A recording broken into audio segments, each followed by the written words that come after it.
Bitcoin is so volatile that right now there's no telling exactly where it's heading over the next month. We could be heading for a strong correction, or we could be going straight to 50K. So it's important that you have a game plan. Today, I sat down with one of the best Bitcoin traders in the game, Carl from the Moon YouTube channel, to discuss where Bitcoin is going and how you are going to lock in huge profits with a secret bull market strategy. Let's get it.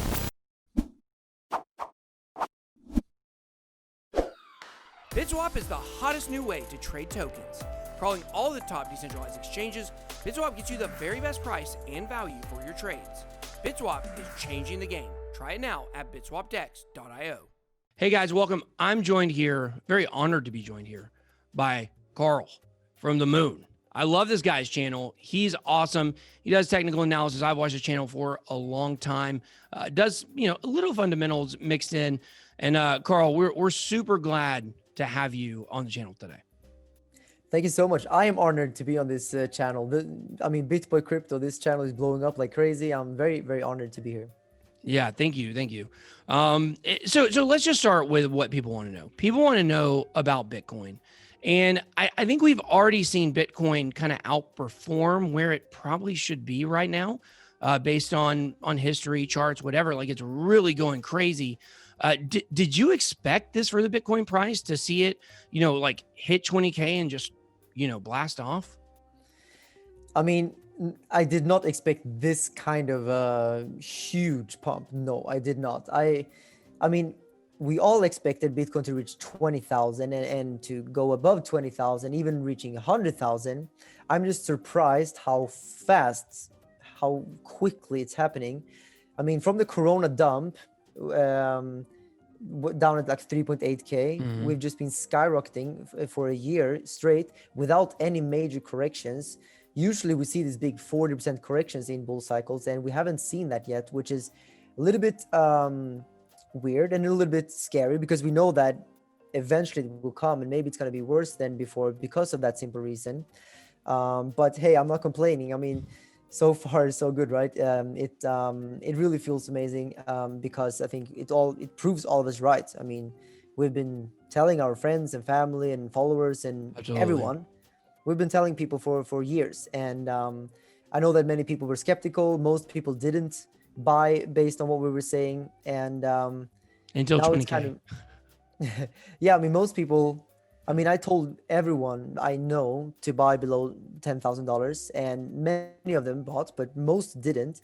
And I'm just sad to see that most of them are probably gonna jump in at like 50K or something. And but it's how it works. It's like emotions. People are emotional, and the FOMO will kick in, and that's sadly how these bubbles work. The people that don't really care too much about Bitcoin or altcoins, they only buy because of the price. So they will only buy when the price is going up.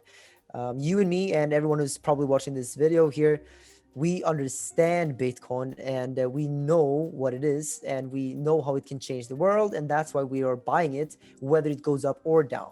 If it goes down to 3K, we're buying it. If it goes down to 1K, we're buying it. It goes to 30,000, we're still buying it. It doesn't matter the price for us, right? So I think that just goes back to this very important wisdom in investing and trading, that you should always know what you're buying. You have to understand what you're buying. Do your research. Don't just go out there and just buy random, could be altcoins or stocks or whatever, but understand what you're buying. And yeah. And so I'm just happy that we found Bitcoin, and that we were actually kind of smart enough to realize what Bitcoin is, because that gave us this opportunity of a not only a lifetime, but in a mankind. You never see a new asset like this very often. Like it maybe happens once in humanity that you just get a new element like this. I usually see Bitcoin as a new element. It's like a new gold coming up from nowhere. And interesting. And we're here in the early days. Yeah, that's really interesting to think about it like that. I wonder if this was how it was when banknotes were invented.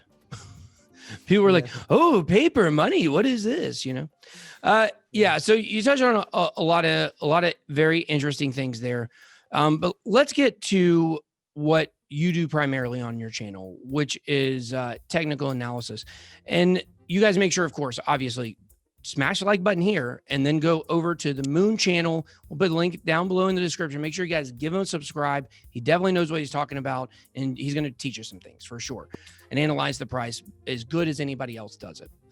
But I got two questions about technical analysis. So the first one is kind of going back to the first topic, Bitcoin. So I base all my predictions on kind of the cycles and really digging deep to figure out how Bitcoin behaved over a long period of time. Of course, I do trading, so I'll look at the smaller time frames. For me, my Bitcoin prediction is 322K. For you, someone who is focused on technical analysis, what is that a different process to kind of come up with an all-time high? And where do you think Bitcoin is going to go based on technicals? Yeah, so technically, I think that I've just been looking at the previous bull cycles. I can see that we have these diminishing returns. So in the first bull cycle, we had, I think it was, 9,000% up from. So essentially, the only thing that is really important to understand is that I think we shouldn't expect the previous returns to happen again. I think we're seeing these diminishing returns, and if you just kind of extrapolate and take a look at the charts, it seems like Bitcoin should be topping out somewhere between 100,000 and 250 up to 300,000. So that's technically, and then I mean, if you look at the stock to flow ratio model, which is more of a fundamental model, I mean, so far it has been very, very accurate, more accurate than any other model that I've seen. And I think that Plan B should have a very, very, like, props up for him for. Yeah, it's great. I use it all the time. Yeah, same. I mean, I'm talking about it on my channel very often because it is very, very interesting to see how we're following this trend.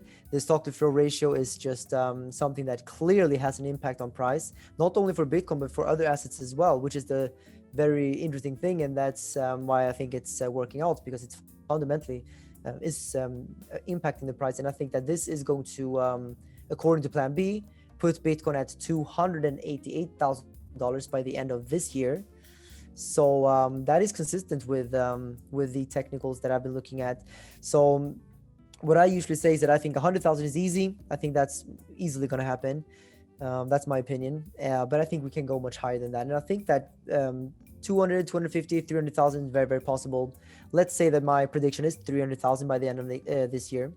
And I mean, of course, it's very hard to pick the top. It's going to be impossible. In bull markets and in like parabolic run-ups, it's completely impossible to pick the exact top. So there's no way that it's not like I'm going to pick a $300,000 number and I'm going to sell everything there. I'm just going to try to take profits. As soon as we go above 100,000, I'm going to start scaling out of Bitcoin slightly, not with a big portion of my portfolio, but with 5-10% at least. I'm going to start kind of dollar cost average out of Bitcoin. That's smart. Yeah, I think that is smart, because I think that you will be taking profits in a range where we're clearly overbought in the short term. Because retail and like this whole mainstream media hype will make Bitcoin go into this overbought territory. Because like we talked about, these people that buy Bitcoin because of price, they will be the first ones to sell as soon as Bitcoin starts to go down. And that's why I think we should take profits. And I want to make sure that I take profits and I buy things that can generate cash flow for the next bear market. But yeah, my strategy is essentially to start taking profits above 100,000. So we don't do a lot of technical analysis. Any technical analysis I do is rough technical analysis. I'm not talking about, the different indicate, the RSI or the MACD or anything like that.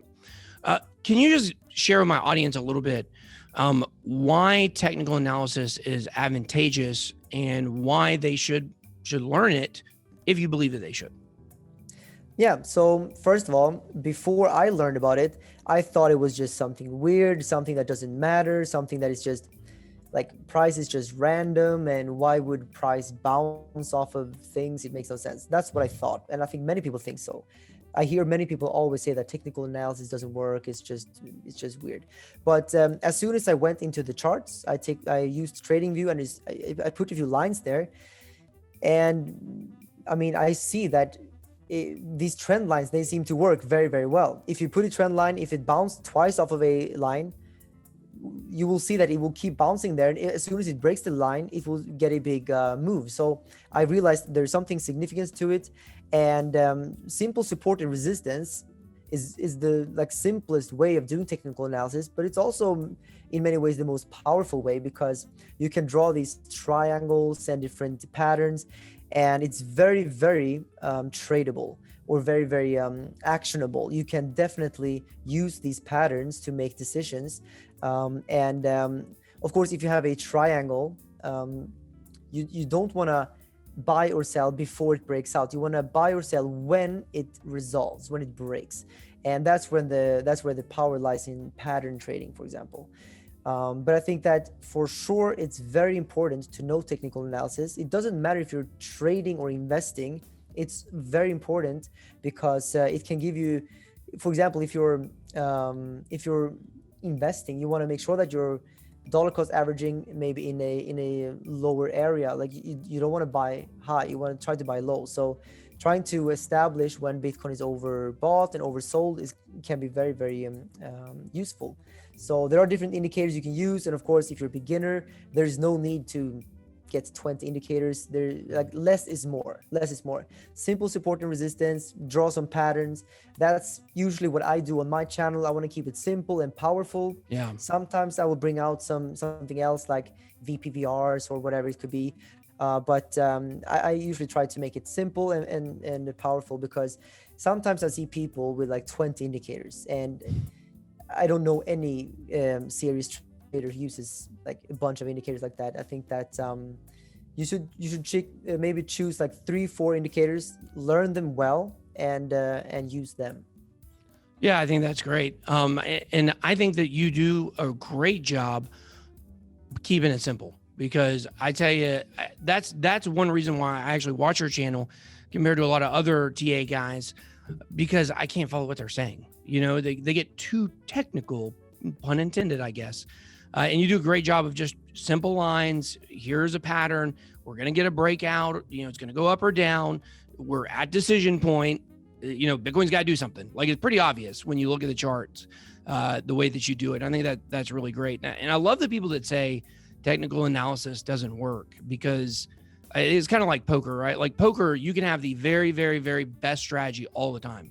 You can get pocket aces, and the other three people can have 2-7. And, you know, it comes out on the board 2-7, and you lose. You have the best possible scenario, best possible setup, best possible strategy, and you lose sometimes. That's just the way that it is.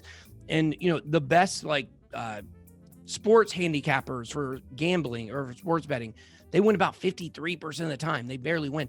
But when you have an understanding of technical analysis, you are putting the odds more in your favor that you're going to make right decisions.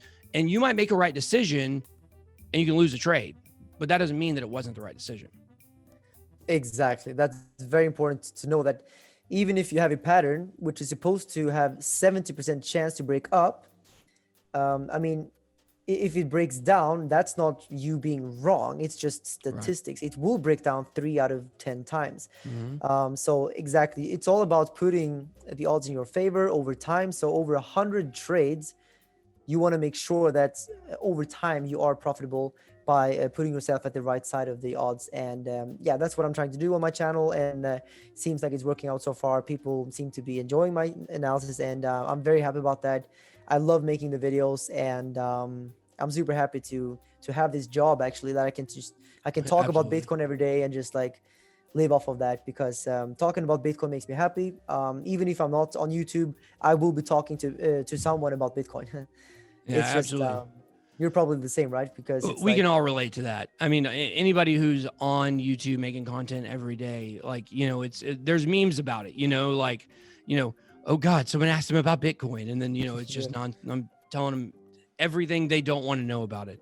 Exactly. But you know, what's been really interesting for me has been this year with all the money printing going on, to see like my family that I've been planting seeds for years is starting to connect. Like, wait, there is something wrong with this system we're using right now. You can't just print money out of nowhere. So it pays off over time to talk to people.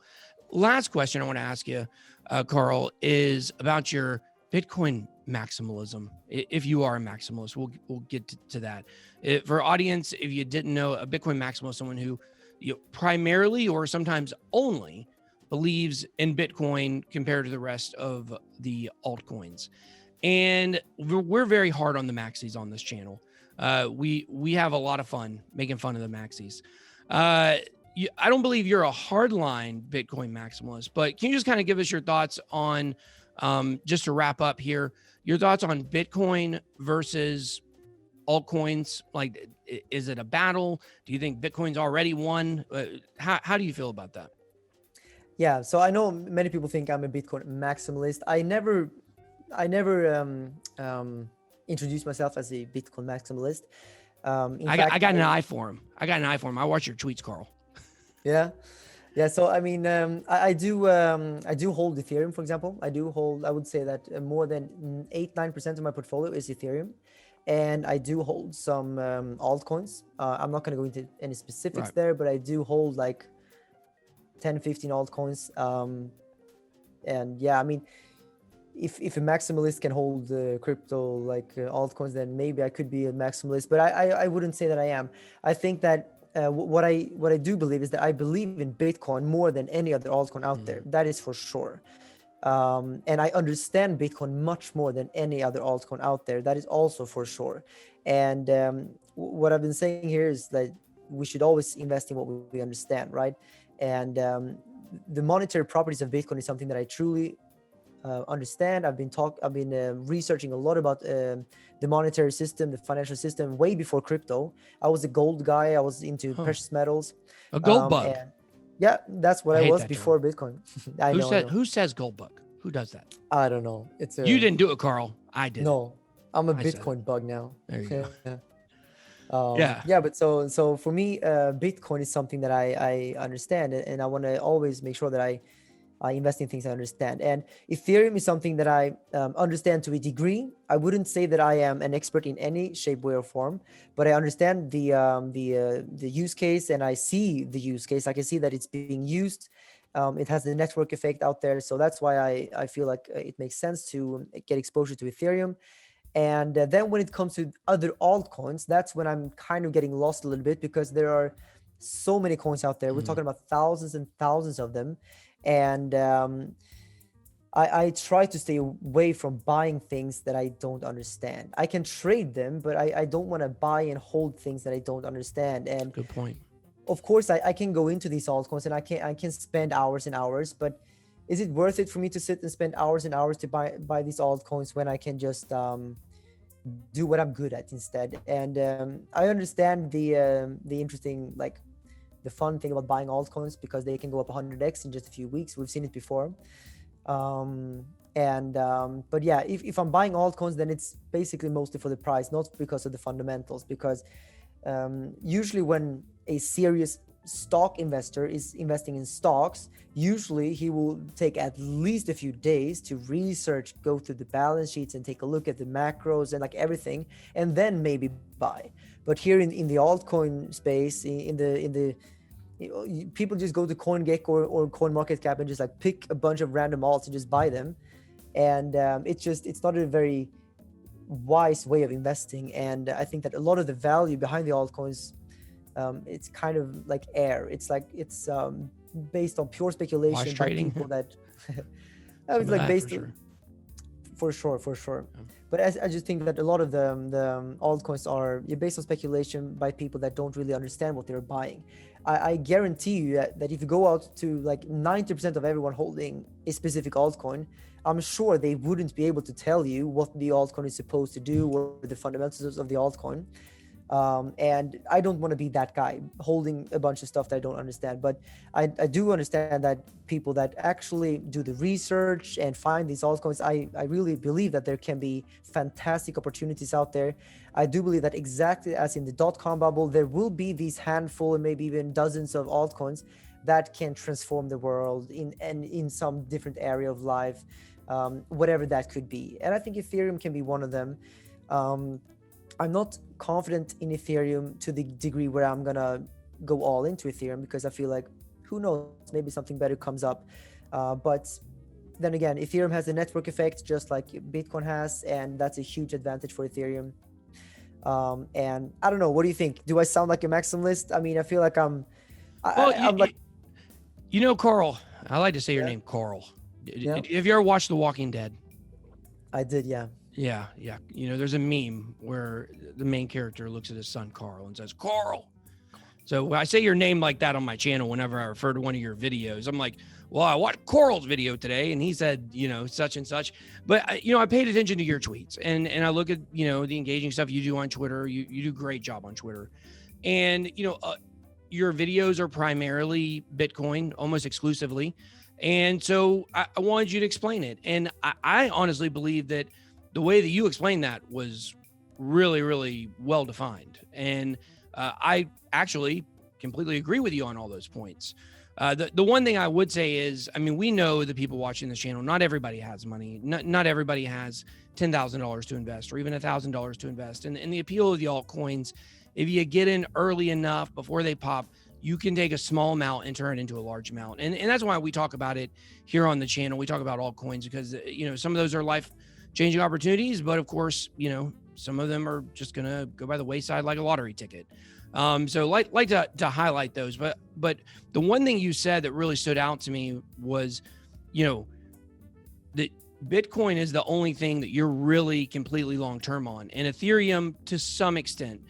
And I've said the same thing. I definitely believe there is a .com type bubble that's going to pop and altcoins are, going to disappear left and right. I actually think a lot of them are going to merge, like maybe this foundation will buy this other coin's technology, or so another coin buys the private send feature from Dash because they don't want to do that anymore. Whatever it is, I think we're going to see some of that. I believe ultimately one day in the future, I think having your own coin is going to be like having your own website. That's just the way the economy of the world's going to operate, I believe. I was talking to Akon, who does Acoin, and he told me that they were trading cell phone minutes for money in Senegal, where he's from. It was just fascinating. That's kind of how we're designed, is to just trade with each other with whatever we have in front of us. So that's a long-term, 50 years down the road. But I tell my people, I'm cutthroat. I will sell any coin. I'm not married to any coin. I will invest in any coin as long as I think it will make money and it's not a scam. But the only two coins, in my opinion, that are 100% long-term holds are Bitcoin and Ethereum. So appreciate you explaining all that. And I guess I was wrong. Carl is not a maximalist. You guys here, nobody wants to claim to be a maximalist these days, except for those hardliners. Those guys, I just can't deal with the toxic attitude from some of those guys. That's what it all boils down to.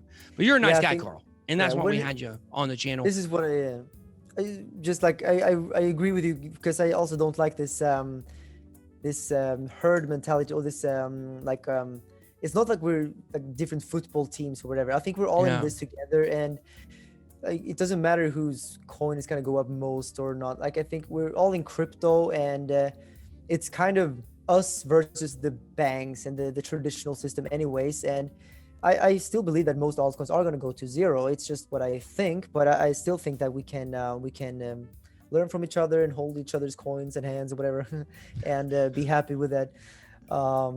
But yeah, I'm definitely the Bitcoin, a little bit of Ethereum, but I wouldn't call myself a maximalist. Yeah. Well, like I said, thanks for explaining that. And I think, the audience hopefully got a lot out of that. Don't invest in something you don't understand. I mean, that, in 2017, people were picking ticker symbols, like throwing darts at a dartboard to invest in. And so you guys got to make sure you have at least some knowledge of what you're getting into, not just 3 letters or 4 letters. So Carl, thanks so much for joining us today. Everybody in the BitSquad, you guys make sure to go subscribe to Carl's channel, especially if you're new to crypto, if you're new to technical analysis, it's something that interests you. He's going to be able to explain it and break it down in a very simple way. And he's definitely got a great channel and a great audience, and you guys go be part of that. So Carl, thanks for joining us. It's been a blast today. Tell everybody where they can find you.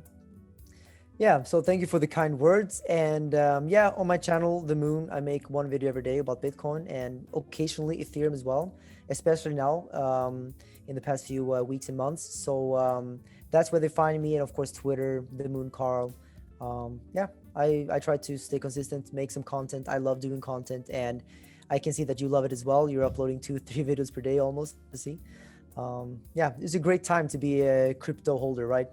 Yeah, definitely. Very fortunate to be in this space and do this full time and being able to educate people. And, and I love my audience. I love my community. And guys, make sure you also go follow Carl, the Moon on Twitter. He's a great follow on Twitter. You'll get a lot of stuff out of his tweets. So guys, that's all I got. Be blessed. BitBoy out.